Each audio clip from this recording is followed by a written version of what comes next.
bienvenue dans ce nouveau vlog. J'ai une dégaine sublime.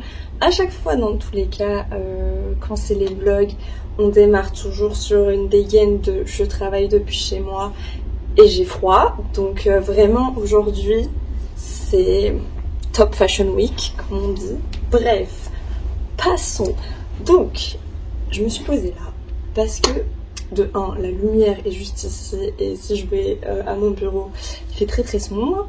Et aussi j'étais en train déjà de commencer, ça fait quelques semaines que j'ai commencé à filmer ce nouveau vlog, mais en fait je parle trop alors que des choses pourraient être résumées plus simplement et on pourrait passer à autre chose plus vite et te montrer des trucs un peu plus intéressants. Donc la dernière fois que je t'ai quitté, j'étais sur liste complémentaire rang 1 pour mon fameux DU et j'attendais des réponses et j'espérais avoir des réponses avant les inscriptions en langue. Cut, maintenant, qu'est-ce qui se passe? Là, on est à la fin du mois, on est le 29 septembre et en fait, depuis cette fameuse date, je n'ai pas eu de grands avancements, je suis toujours sur liste complémentaire, seulement peu à peu j'ai appris qu'il y avait des personnes sur liste principale qui ne s'étaient pas inscrites au niveau administratif et dont certains qui attendaient en fait de savoir soit s'ils étaient acceptés dans une autre formation qui n'avait toujours pas donné de résultat, soit s'ils pouvaient redoubler leur M2 plutôt que de commencer le DU. Du coup forcément je savais que des places allaient se désister, du moins pour les personnes qui ont demandé un redoublement c'était quand même très probable sachant que je suis rang 1. Donc j'attends que ces personnes aient des réponses, etc. En attendant, j'appelle le secrétaire pour en savoir plus, jusqu'à quand on peut avoir des résultats, et là il me dit clairement que ça peut mettre jusqu'au 30 septembre et que dans la nuit du 30 au 1er octobre, du coup je suppose, la plateforme automatiquement va enlever les personnes de la liste principale qui ne se sont toujours pas inscrites administrativement et du coup laisser ceux de la liste complémentaire arriver sur la liste principale et donc enfin pouvoir s'inscrire. Voilà, je sais qu'il y en a une qui effectivement a eu sa réponse pour le redoublement, donc elle va pouvoir redoubler, elle m'a dit qu'effectivement elle allait s'inscrire, etc. et se désister. J'ai toujours pas de nouvelles. Voilà, donc j'aimerais que les choses s'accélèrent un petit peu. Parce que la grosse problématique de ne pas être inscrit, c'est que par exemple je ne peux pas renouveler mon pass à l'INHA, qui est du coup la bibliothèque de l'institut. Je peux pas prendre ma carte Navigo, donc là je suis encore avec mes tickets T+, et tout, parce que bah, c'est plus rentable que le pass Navigo plein tarif. Là j'attends pour avoir le pass Navigo tarif étudiant. Évidemment, si j'avais pas eu tous ces problèmes avec mon dossier de bourse, bah ça fait que je n'ai toujours pas d'activation de mon versement de bourse vu que j'ai pas de justificatif de scolarité. Enfin bon bref, plein de choses comme ça où j'ai besoin d'un certificat de scolarité pour avancer dans la vie, voilà, etc. Il fait extrêmement froid, je suis à 2 doigts de mettre ma capuche, j'ai froid là. Donc je suis quand même allée à cette pré-rentrée sous les conseils du secrétaire, un peu découvert tout ça, découvert le cursus, le concours, bon je connaissais déjà j'ai envie de dire, mais après c'est vrai qu'il y avait des tips que j'avais pas forcément. J'ai commencé mon tout premier cours, pareil, encore une fois on a découvert des petits tips et c'est surtout cette fois un cours sur l'histoire des musées, la création des musées, des institutions, des politiques patrimoniales, etc. etc. Bref, et j'ai commencé évidemment à travailler. Donc pour ceux qui connaissent pas du tout, donc je fais ce DU pour préparer le concours de la conservation. Qui est un concours de recrutement et si on réussit le concours, qu'on est admis, etc., qu'on a réussi toutes les étapes, on a accès à une formation d'1 an et demi pour apprendre à être conservateur quoi, et puis à l'issue de cette formation on est placé en musée ou ça dépend de ta spécialité, moi par exemple ce sera plutôt en musée. Donc voilà.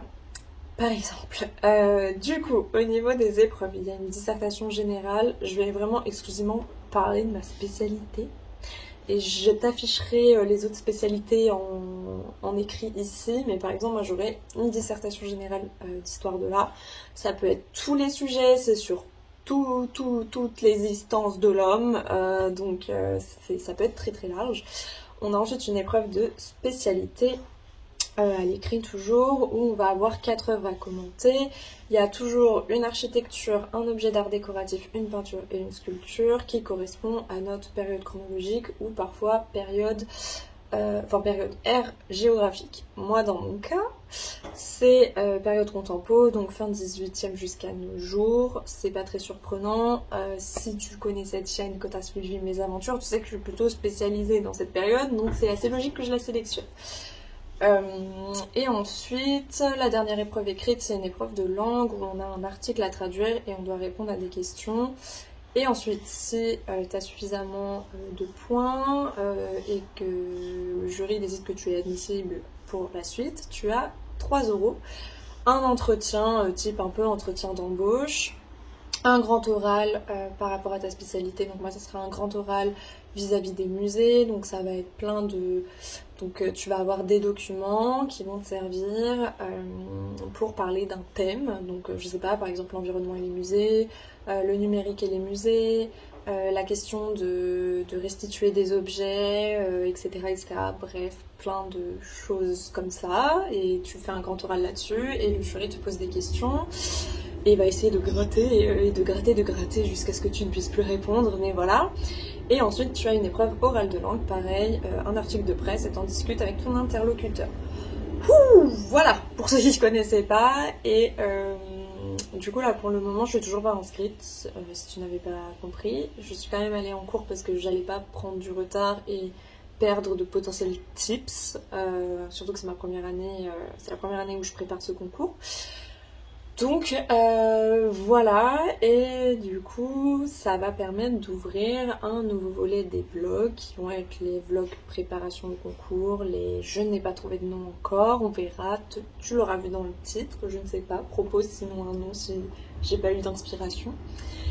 Mais voilà, du coup, cette année tu vas me suivre un petit peu dans mon quotidien de préparation de ce concours. Voilà, et je vais te laisser avec la suite et on se retrouvera sûrement dans les semaines à venir pour faire quelques updates, quelques débriefs là-dessus. Voilà.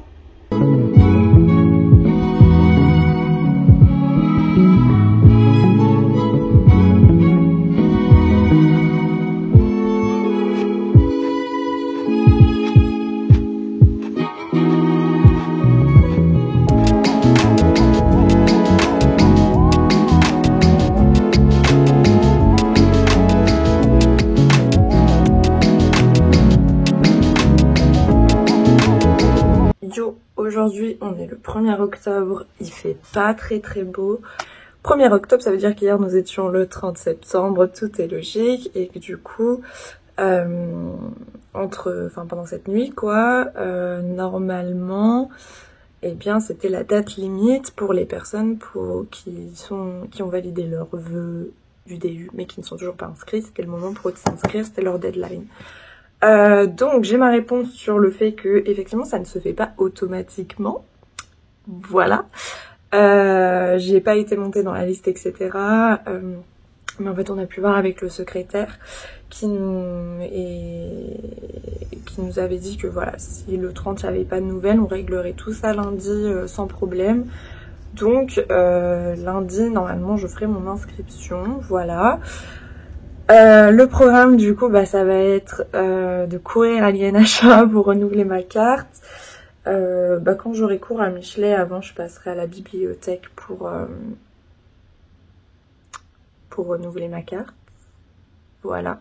Parce qu'à Michelet on peut emprunter, qu'à l'INHA on ne peut pas, voilà.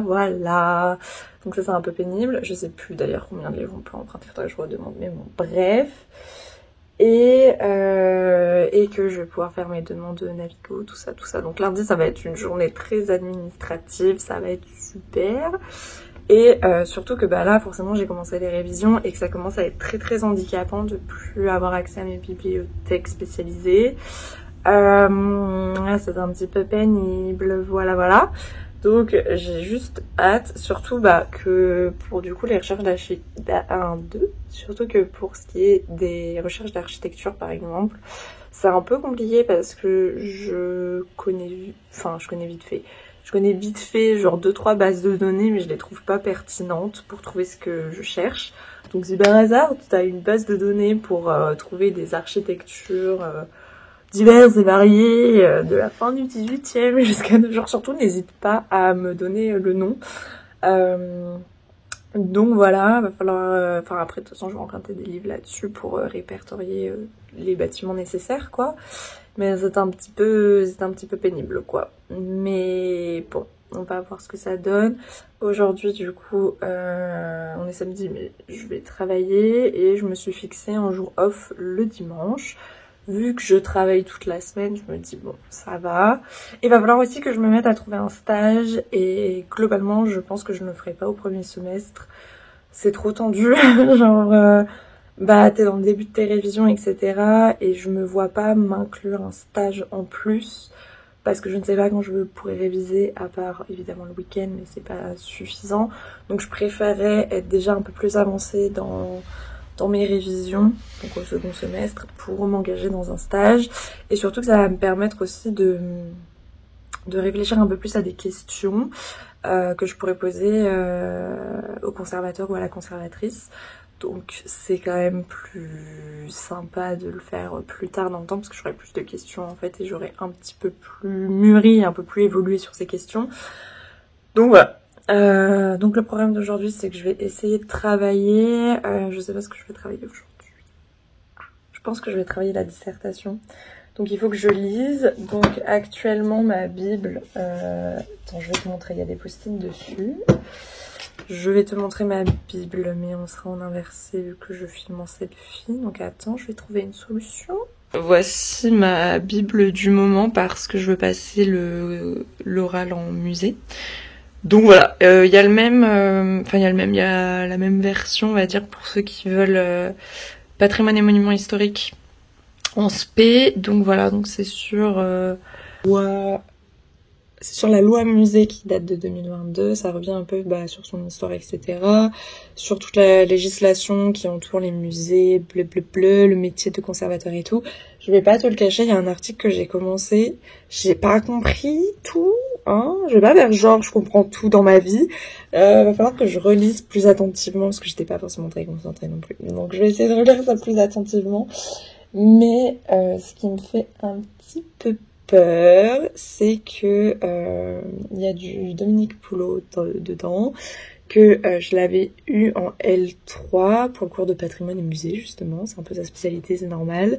Et on avait dû lire un livre, et c'est vrai que j'avais eu beaucoup de mal à le lire, et je retrouve ça là quand c'est des articles de lui ou qui coécrit et tout, et j'ai du mal. Donc je vais me forcer à essayer de comprendre et à faire des recherches parallèles, parce que c'est vrai que en fait tout ce qui était un peu législation, etc., c'est des choses qui m'ont beaucoup manqué pendant la licence, et après le master c'était pas le propos vu que c'était un master de recherche en histoire de l'art et pas en patrimoine et musée. Mais du coup c'est vrai que j'aurais aimé qu'on aborde plus tôt ces questions là et qu'on nous parle plutôt de ce qui régit les musées, de comment c'est organisé, des obligations, des lois, des interdictions, enfin tout ça quoi, parce que ça peut nous aider à comprendre certaines choses. Et je pense que ça aurait été intéressant d'aborder ça plus tôt en licence. Le cours de patrimoine et musée, en fait, c'est une histoire sur le patrimoine et le musée, plus que des questions de législation, etc. Je pense qu'ils font ça en droit au bout d'un moment, mais moi je n'ai pas fait droit, donc voilà le programme d'aujourd'hui. Je pense que je vais lire ça, et j'ai un autre livre à lire sur le patrimoine et les musées, l'histoire, voilà, pour me faire des rappels, parce que ces cours-là commencent un petit peu à dater, et j'ai pas trop traité de la question depuis quelques années, donc on va revoir un peu tout ça. Voilà le programme du jour.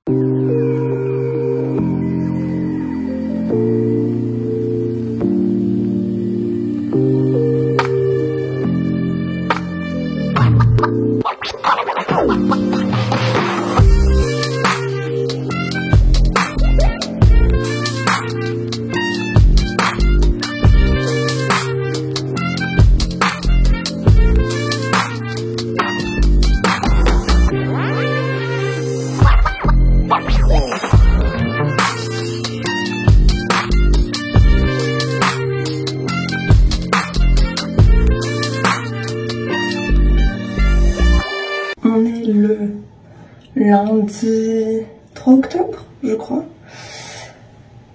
Donc, aujourd'hui, c'était du coup le fameux jour où le secrétaire nous envoie un lien pour qu'on puisse, oh tant pis, pour qu'on puisse s'inscrire et tout.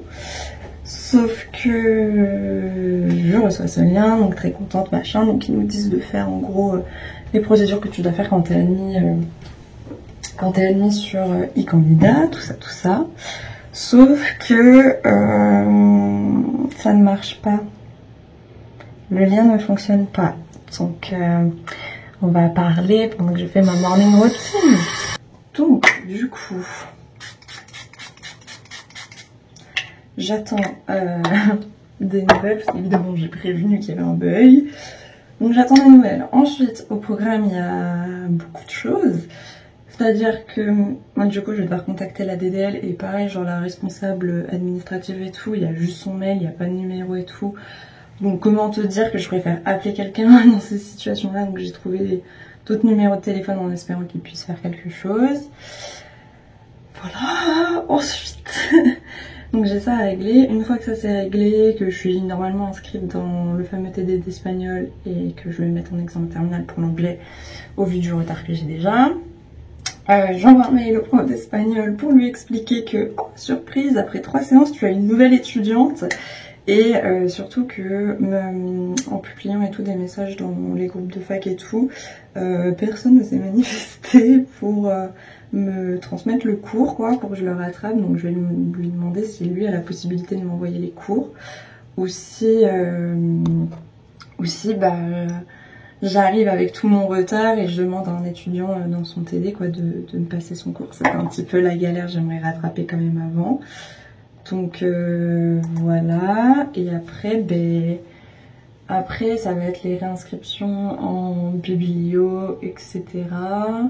Qu'est-ce que j'ai encore réglé? Oui, bah du coup, faut que je regarde l'épi de mon cursus pour avoir tout planning, pour voir s'il n'y a rien qui a changé, pour ajouter toutes les dates qui ont dû être ajoutées depuis. Donc voilà. Est-ce qu'il y a autre chose? Je ne crois pas. Et après, dans l'après-midi, il faudrait que j'aille à l'INHA pour faire valider mon renouvellement de carte. Parce qu'en fait, j'ai vu qu'on pouvait renouveler sa carte en ligne. Parce qu'avant, on ne pouvait plus. Et là, on reppeut. Donc, très bien. Donc, j'ai renouvelé j'ai renouvelé ma carte en ligne.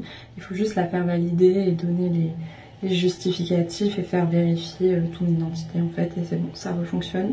Et il faut aussi que je demande pourquoi quand j'essaye de me connecter à la Wi-Fi et tout, ça ne fonctionne plus comme avant. Voilà. C'est sympatoche. Voilà. Donc il faut que je demande parce que je crois qu'il y a eu un moment où il avait fallu changer nos mots de passe ou je sais plus quoi. Et je ne l'avais pas fait. Pourquoi? J'en ai aucune idée. Mais je ne l'avais pas fait. Donc peut-être c'est à cause de ça que ça ne fonctionne plus. Donc écoute... On va voir, mais normalement aujourd'hui je l'espère ça sera enfin fini parce que je vais pas rater un 4e cours d'espagnol, ma foi au pire ça me mettra plus de temps pour rattraper tout ça, mais voilà. Donc après je vais aller à l'INHA, travailler un peu. Pourquoi j'ai une grosse tache rouge là, je ne sais pas. Donc travailler un peu. Si possible, si le prof d'espagnol m'a envoyé des cours ou du moins des choses sur lesquelles travailler, je vais rattraper ça. En attendant mon cours qui est j'ai un cours à 18h15, donc je vais finir à 20h15, yes. Donc j'ai un cours à 18h15 sur les problématiques de l'atelier à l'époque moderne, je crois que c'est ça. Je me suis dit que ça pouvait être intéressant pour la disserte, donc je vais y aller parce que je t'avoue que c'était quand vendredi dernier je crois, j'avais pas la foi d'aller en cours et j'ai vu que c'était un cours d'art byzantin, d'architecture et de je sais plus quoi, et du coup je me suis dit bon, n'y allons pas quoi. Bref, j'ai fait d'autres choses, mais ouais non, l'autre cours là m'intéressait pas trop. Donc on va voir ça. Et aujourd'hui ça va pas être une journée de grand travail, du coup ça va être une journée très administrative et un peu pénible. Voilà.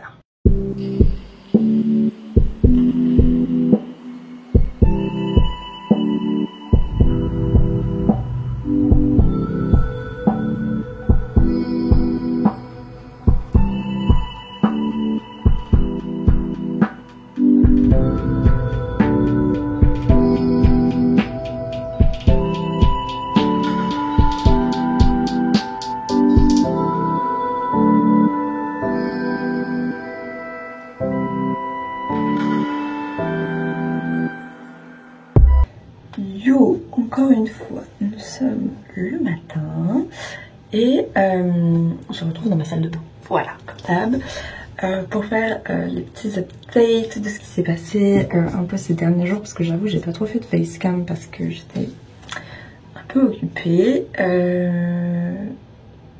Donc déjà je me lave le visage, j'arrive. Note à part, je suis très contente d'avoir trouvé un nettoyant visage qui ne m'assèche pas la peau et qui ne la fait pas peler, donc voilà, problème de peau sèche. Passons, du coup j'ai pu enfin renouveler du coup ma carte Alien Achat, donc très contente. J'ai eu un choc en rentrant parce que du coup j'y suis pas retournée depuis que tous les travaux se sont finis, que tout a réouvert, etc. Donc j'étais un peu perdue, j'étais en mode mais attends, pourquoi là il y a une librairie alors qu'avant c'était le truc des inscriptions? Pourquoi il y a un énorme escalier en plein milieu? Enfin voilà, moi j'avais jamais vu la bibliothèque dans sa forme originale, on va dire. Originelle. Oui, plutôt. C'est le matin, c'est pas grave. Et du coup très stylé, donc j'ai pu aller travailler et tout. J'ai croisé mon ancien directeur de mémoire, donc très contente. Bref, on s'en fiche, j'ai avancé. Alors, ce qui est pratique, c'est que comme je fais des vidéos analyses, si c'est des vidéos qui rentrent dans ma période, ça rentre à la fois pour YouTube et à la fois pour mes révisions. Du coup, j'ai travaillé sur un truc pour Halloween, potentiellement. Mais j'ai pas trouvé tant d'informations que ça. Donc la prochaine fois que j'y retournerai, il faudra que j'emprunte des bouquins en magasin. Mais là, je pouvais pas parce que j'avais cours après et c'était un peu trop short le temps que les livres arrivent. Bref. Donc très contente, je suis passée voir la salle ovale que je te montre ici même, qui est magnifique. On va pas se cacher. Je ne sais pas comment les gens font pour travailler là, étant donné qu'il y a tout Paris qui vient pour la voir, mais très très belle, voilà. Et puis au niveau des langues, du coup j'ai pu m'inscrire. Enfin j'ai galéré quand même à trouver un TD d'espagnol, mais il y a un prof qui a pu m'accepter, donc c'est cool. Genre la DD elle m'a quand même dit non mais vous direz à votre secrétariat que vous pouvez pas faire de seconde langue et tout parce que vous avez déjà raté 4 semaines et qu'on peut pas vous inscrire dans un niveau débutant. J'étais en mode non mais vous êtes conscient que ça ne fonctionnera pas, genre que je dise ça à mon secrétaire. Donc bref, ça m'a beaucoup fait rire. Surtout que si je commençais pas un niveau N1 ce semestre-là, le prochain semestre non plus, je n'aurais pas pu prendre un N1 puisque c'est la continuité du premier semestre ces cours-là, donc lol. Bref, du coup j'ai réussi à me débrouiller, j'ai fait mon premier cours d'espagnol et franchement ça change de l'allemand et du japonais qui était la langue que j'apprenais plus récemment. Donc ça fait du bien d'avoir une langue qui est un petit peu plus intuitive, même si évidemment il y a des pièges et que la conjugaison ça va pas être si drôle que ça, mais ça fait du bien d'avoir une langue un petit peu plus proche quoi. Donc c'est cool, j'ai 2-3 trucs à rattraper en plus avec le prof d'espagnol qui est adorable, soit dit en passant, mais voilà. Pour l'anglais aussi c'est réglé, mais c'est pareil, genre la DD, je leur dis ouais je vais m'inscrire en examen terminal, donc ça veut dire que t'as pas de TD. Et qu'en fait tout au long de l'année c'est toi un peu qui t'autogères avec les documents qu'ils te donnent sur l'environnement de travail, les ressources qu'ils peuvent t'apporter et tout, et tu passes un partiel à la fin quoi, donc c'est un peu un one shot, donc ça peut être un peu dangereux, mais pour l'anglais bon je m'en fiche un peu. Et du coup je leur dis ouais du coup en fait j'ai déjà du retard, il n'y a plus de place en TD, on va pas s'amuser à surcharger encore une fois des TD, donc mais moi en examen terme. Et la DDL me sort ah non, mais il faut avoir des conditions particulières pour être en examen terminal, genre être enceinte, être parent, être en double cursus, être salarié, ce genre de choses. Et je me dis oui, j'en ai conscience, mais là j'ai raté déjà je ne sais pas combien de cours et il n'y a plus de TD. Donc en fait, je sais, comme chaque année, les étudiants sans TD se retrouvent en examen terminal. Donc abrège le suspense, je sais déjà, tu vois, que je vais finir en examen terminal. Donc elle me dit ça dans la matinée. Que en gros je suis inscrite dans un cours N5 étudiant sans TD, mais du coup on n'aura pas TD du semestre et tout. Du coup dans ma tête je me dis mais ça tilte pas dans ton cerveau du coup que la solution c'est d'être en examen terminal. Et l'après-midi elle m'envoie un mail, elle ou il, je ne sais pas d'ailleurs à qui je m'adresse à chaque fois, m'envoie un mail pour me dire ah bah du coup vous serez en examen terminal, voilà le lien pour accéder aux ressources et tout. J'étais bah oui frérot, je m'en doutais que j'allais finir en examen terminal, donc au moins ça s'est fait. Par contre ça veut dire que pour le second semestre je pense que je ne pourrais pas être en examen terminal. Donc il faudrait que je me trouve un TD d'anglais, ça me dérange pas plus que ça vu que j'aime bien l'anglais, mais j'espère qu'il y aura un jour qui matchera avec un cours avec un prof que j'aime bien qui match le jeudi avec mon cours d'espagnol. Voilà. Donc ça c'était pour le résumé. Des langues, etc. Et sinon, un petit peu plus grave, entre guillemets, mais quand même, c'est que, en fait, j'ai appris, grâce au courses, que le DU n'est pas éligible aux bourses. Donc, je voulais quand même le dire là dans ce vlog, mais je le redirai, je pense, quand je parlerai de la formation. Si tu es boursier et que tu dépends énormément de la bourse, ce DU n'est pas éligible. Donc, si tu rentres dans ce DU, que tu fais des demandes de bourse, etc., tu ne les auras pas. Voilà, parce qu'ils sont pas habilités. Donc, moi, j'ai appris ça là sur le tard, comme ça. Ce qui aurait été bien, c'est de le mentionner sur la fiche information du DU, quand même. Hein. Voilà. Et en fait, il y a un seul DU, du moins sur Paris, qui est habilité. C'est le DU Paréo, je sais pas quoi. Quelque chose comme ça. Donc voilà, je pense que c'était une information quand même assez importante à transmettre. Voilà, donc je n'aurai pas de bourse cette année. Comme je dis, heureusement que j'ai quand même mes petites économies, que je dépends pas à 100% de la bourse, même à 50% de la bourse, heureusement. Mais c'est vrai que c'est un peu pénible, quoi, et que je comptais un peu sur cet argent pour pouvoir... payer j'ai pris la carte jeune, donc j'ai des réductions sur le billet de train pour prendre du coup le train pour aller visiter des musées dans divers coins de la France pour réviser le concours en fait tout simplement et voir les choses de moi-même et puis pour juste la vie du quotidien en fait, genre les courses, tout ça, tu connais, bref. Donc voilà, mais bon, on va dire qu'au moins maintenant je suis inscrite, les langues c'est réglé. Et la bourse c'est clos aussi du coup malheureusement. Mais voilà, je pense que le vlog va se finir là parce que là on va arriver au week-end. Et on se retrouvera sûrement dans une prochaine vidéo. Salut!